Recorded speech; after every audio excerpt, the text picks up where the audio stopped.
আমি আজকে 10 মিনিটের মধ্যে করে দেখাচ্ছি ট্যাংরার একটা রেসিপি। তার জন্য দেখুন এখানে আমার তেলটা গরম হয়ে গেছে আর মাছগুলোকে আমি খুব ভালো করে নুন হলুদ মাখিয়ে রেখে দিয়েছি।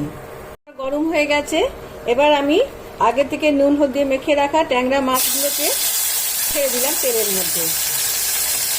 আমি এখানে দেশি ট্যাংরা নিয়েছি, আপনারা ইচ্ছে করলে চালানি ট্যাংরা নিতে পারেন। এবারে একটু ঢাকা দিয়ে দিচ্ছি, কারণ ট্যাংরা মাছ ভীষণ ফোটে। ট্যাংরা মাছগুলো আমি একটুখানি উল্টে দিচ্ছি, উল্টে দিয়ে আরেক দিক খুব ভালো করে ভেজে নিচ্ছি। খুব কড়া করে আমি কিন্তু ভাজবো না মাছগুলো।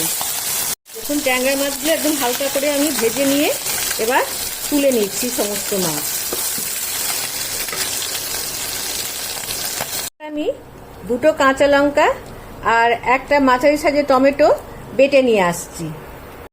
আমি এই মাছ ভাজার তেলেতেই আলু, বেগুন আর কচি কচি সজনের ডাঁটা এটা নিয়ে একটু ভাজা ভাজা করে নিচ্ছি। খুব বেশি ভাজবো না, এখন তো গরম পড়ে গেছে, সেটা খুব বেশ অল্প করে এটা আমি ভাজবো। আমি আলু বেগুন ডাঁটাটা নেড়ে নিয়েছি, এবার এর মধ্যে টমেটো আর কাঁচা লঙ্কা বাটাটা দিয়ে দিলাম। ফ্লেমটা কমিয়ে দিয়েছি, এর মধ্যে আমি দিয়ে দিচ্ছি স্বাদ মতো নুন,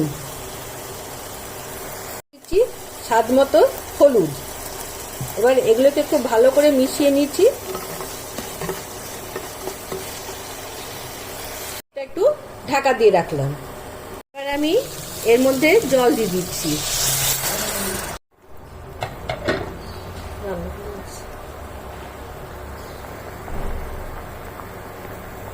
ফুটে উঠেছে, আমি এই সময়তে আগে থেকে ভেজে রাখা মাছগুলো এর মধ্যে দিয়ে দিচ্ছি।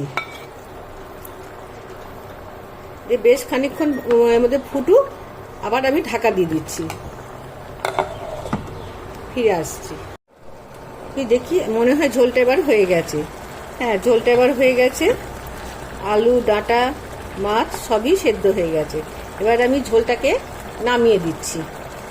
এখানে আমি কড়াইটা বসিয়ে দিয়েছি, কড়াইয়ে আমি খানিকটা তেলও আমি দিয়ে দিয়েছি।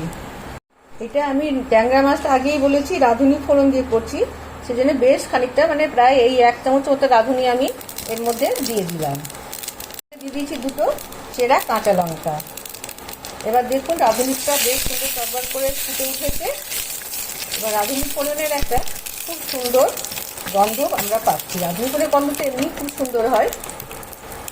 ফোড়নের মধ্যে মাছের ঝোলটা আমি আস্তে আস্তে ঢেলে দিলাম। এবার এই ঝোলটার সঙ্গে মাছটা বেশ ভালো করে ফুটবে, এই 3-4 মিনিট মতন। ফ্লেমটা একদম কমিয়ে দিয়েছি।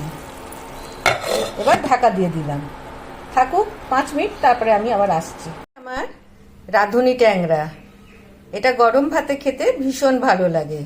আমার যেসব ভিউয়ার্সরা আমার সঙ্গে আছেন তাদের সবাইকে অসংখ্য ধন্যবাদ, এবং যারা এখনো করেননি তারা প্লিজ চ্যানেলটিকে সাবস্ক্রাইব করে নিন। নমস্কার, আসছি, টাটা। যদি আপনাদের পছন্দ হয় তাহলে প্লিজ আমার চ্যানেলটিকে সাবস্ক্রাইব করে আমার পাশে থাকুন।